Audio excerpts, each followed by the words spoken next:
మూడు రాష్ట్రాల కూడలి ప్రాంతం మదనపల్లె వాసుల కోరిక తీరింది. స్థానిక ప్రజల వందేళ్ల కల నెరవేరింది. అన్నమయ్య జిల్లా కేంద్రంగా మదనపల్లి అవతరించింది. ప్రాంతీయ అభివృద్ధికి అది తొలిమెట్టు కాబోతోంది.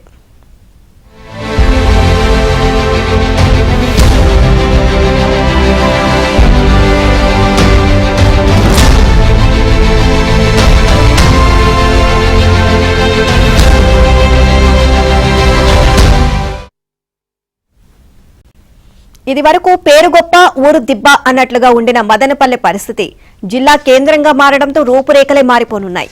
అన్ని రకాలుగా ఇక మదనపల్లెకు దశ దిశ తిరిగినట్టేనని అక్కడి జనం సంతోషపడుతున్నారు.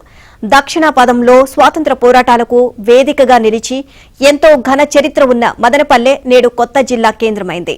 మదనపల్లెపై ఏబిఎన్ స్పాట్లైట్.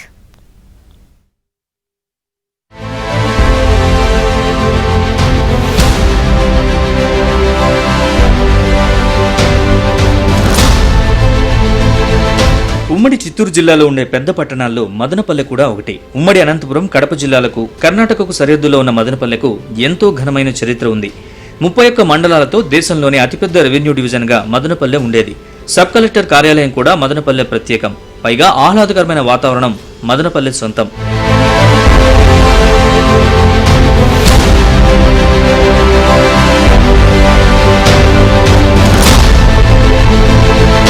బ్రిటిష్ కాలం నాటి కట్టడాలు, హార్స్లీ హిల్స్, గవర్నర్ వేసవి విడిది కేంద్రం, ఆరోగ్యవరం వంటి ప్రత్యేక ఆసుపత్రి, రిషి వ్యాలీ వంటి అంతర్జాతీయ విద్యాసంస్థలు కలిగి ఉండడం మదనపల్లెకు అదనపు ఆకర్షణ. 100 ఏళ్ల క్రితం రాయలసీమలోనే విద్యాభివృద్ధికి పునాది పడిన ప్రాంతంగా మదనపల్లెకు రికార్డుంది. మదనపల్లెకు మణిహారంగా దక్షిణ భారతదేశం శాంతినికేతన్గా నిలిచిన బీటీ కళాశాల రాయలసీమ స్మృతి చిహ్నంగా చెబుతారు. ఎందరో మహనీయులకు విద్యాబుద్ధులు చెప్పిన కేంద్రంగా, జాతీయ ఉద్యమాలకు పుట్టినిల్లుగా, జనగణమనకు జన్మనిచ్చిన స్థలంగా, లక్షలాది మంది జీవితాల్లో జ్ఞానజ్యోతిని వెలిగించిన సరస్వతి నిలయంగా ప్రపంచ పేరు ప్రఖ్యాతులు తెచ్చుకుంది. హోంరూల్ ఉద్యమకారిణి అనిబిసెంట్ మదనపల్లిలో విద్యాభివృద్ధికి బీజం నాటారు. అక్కడ చదివిన విద్యార్థులు ముఖ్యమంత్రులుగాను, మంత్రులుగాను, ఐఏఎస్, ఐపీఎస్, హైకోర్టు జడ్జిలుగా ఎంపికయ్యారు. ప్రముఖ తత్వవేత్త జిడ్డు కృష్ణమూర్తి స్వస్థలం మదనపల్లి కావడం మరో ప్రత్యేకత.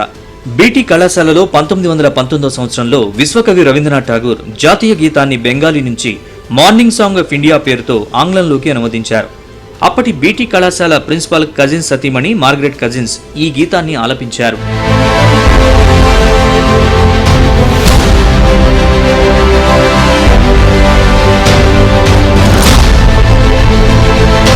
అన్ని రకాల వ్యాపార ప్రాంతంగా, దేశంలోనే అతిపెద్ద టమాటా మార్కెట్గా, విద్య, ఉద్యోగ, వ్యాపార, ఆర్థిక, పారిశ్రామిక, అధునాతన సాంకేతిక వ్యవసాయం, పట్టు వస్త్రాల తయారీ కేంద్రంగానూ మదనపల్లెకు పేరుంది. దేశంలోని అన్ని ప్రాంతాల ప్రజలు వచ్చి అక్కడ స్థిరపడతారు. ఉమ్మడి తెలుగు రాష్ట్రాల్లో ఆంధ్ర ఊటీగా పేరు పొందిన హార్స్లీ హిల్స్ మదనపల్లెకు 30 కిలోమీటర్ల దూరంలో ఉంది. గత వైసీపీ ప్రభుత్వం జిల్లాల పునర్విభజన సమయంలో మదనపల్లెను పరిగణించలేదు. వైసీపీ నాయకుల స్వార్థ ప్రయోజనాల కోసం రాయచోటిని జిల్లా కేంద్రంగా ప్రకటిస్తూ అన్నమయ్య జిల్లాను ఏర్పాటు చేశారు. దీనిపై మదనపల్లె జిల్లా సాధన సమితి ఏర్పడి 633 రోజుల పాటు నిరంతర ఉద్యమం నిర్వహించారు. ఆ ఉద్యమంలో పాల్గొన్న 200 మందిపై పోలీసులు కేసు నమోదు చేశారు.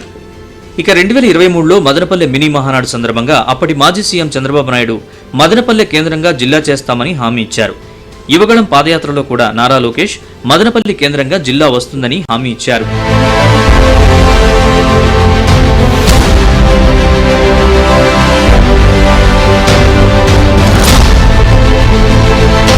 రాజకీయంగానూ మదనపల్లెకు ప్రత్యేక స్థానం ఉంది. 1618లో అహోబిల నాయుడు అనే పాలెగాడు చుట్టూ ఎత్తైన కొండల నడుమ మర్యాద రామన్నపురం అనే పేరుతో మదనపల్లె గ్రామాన్ని నిర్మించాడని చెబుతారు. అప్పటి నుంచి నవాబులు, బ్రిటిష్ వాళ్లు ఆ ప్రాంతాన్ని పాలించారు. స్వాతంత్ర్యం వచ్చిన కొత్తల్లో మేజర్ పంచాయతీగా ఉన్న మదనపల్లెను 1961లో మున్సిపాలిటీగా ప్రకటించారు. అప్పటి నుంచి విస్తరిస్తూ మదనపల్లె ఇప్పుడు 7 చదరపు కిలోమీటర్ల వైశాల్యంలో ఉంది.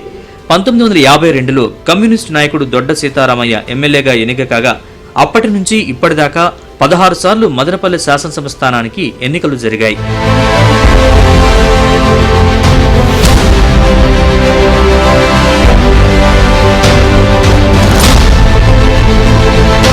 ఇప్పుడు అన్నమయ్య జిల్లాకు కేంద్రంగా మదనపల్లెను నిర్ధారిస్తూ రాష్ట్ర మంత్రివర్గం ఆమోదించింది.